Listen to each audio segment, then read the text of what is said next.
तो हमारा अगला क्वेश्चन है क्वेश्चन नंबर 15, जिसमें हमको बता रखा है कि एक कार ए है जो कि 5 सेकंड में 5 मीटर पर सेकंड का स्पीड वो अचीव कर लेती है। दूसरा कार बी है जो कि 10 सेकंड में 3 मीटर पर सेकंड का जो वेलोसिटी उसको अचीव करती है। तो इसमें इस क्वेश्चन में हमको दो चीजें पूछी गई है। एक तो एक्सेलरेशन निकाल के बताओ दोनों दोनों कार्स का, और दूसरा चीज पूछा है कि दोनों कार का जो डिस्प्लेसमेंट होगा वो कितना होगा। ठीक है, तो सबसे पहला पार्ट हम कैलकुलेट करेंगे इसका डिस्प्लेसमेंट। डिस्प्लेसमेंट के लिए, क्योंकि ये वेलोसिटी और टाइम ग्राफ है, वेलोसिटी टाइम ग्राफ का एरिया क्या आंसर देता है, तो आता है डिस्प्लेसमेंट। तो सबसे पहले हम कार ए का डिस्प्लेसमेंट निकालते हैं। तो ये कार ए है, उसका एरिया ऐसा करके कुछ आएगा। तो देखेंगे कि यहाँ पे एक ट्रायंगल बना है, बहुत ही सुंदर सा ट्रायंगल। तो इसका फॉर्मूला ट्रायंगल का 1/2 बेस इंटू हाइट। बेस का वैल्यू यहाँ से यहाँ तक का लेंथ कितना हो गया जी, 5 सेकेंड्स। ठीक है, हाइट कितना हो जाएगा, तो हाइट देख रहे हैं 5 मीटर पर सेकेंड। 5 मीटर पर सेकेंड, सेकेंड से सेकेंड गया, और 5 5 25 डिवाइडेड बाय 2, ये आ जाएगा मीटर। तो ये है हमारा डिस्प्लेसमेंट कार ए का।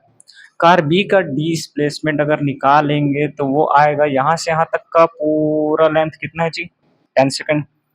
तो इसका आ जाएगा भाई साहब 1/2, बेस का वैल्यू आ जाएगा 10। सेकेंड्स में लिख देता हूँ, सेकेंड्स। ठीक है, हाइट कितना, हाइट हाइट देखोगे 3 मीटर पर सेकेंड। तो ये अगर 3 मीटर पर सेकेंड, मुझे तो बहुत मजा आ रहा है लेकिन तुमको रोना आ रहा है। कोई बात नहीं, पढ़ा करो थोड़ा सा। नहीं पढ़ोगे तो यही होगा भाई। तो ये आ गया कार बी का डिस्प्लेसमेंट। अब बात आती है भाई साहब कि ए का एक्सेलरेशन क्या है। ए का एक्सेलरेशन लिखने के लिए v minus you by T का फॉर्मूला यूज करेंगे दोनों के लिए। ठीक है, तो अगर हम ए की बात करें, कार ए की बात करें, कार ए का लास्ट एक्सेलरेशन वेलोसिटी 5 है। 5, स्टार्टिंग में कितना था, 0 था जी। और टाइम कितना लगा, ए की बात कर रहे हैं ना, तो ये 5। तो ये आ जाएगा 5/5, तो 1 मीटर पर सेकंड स्क्वायर।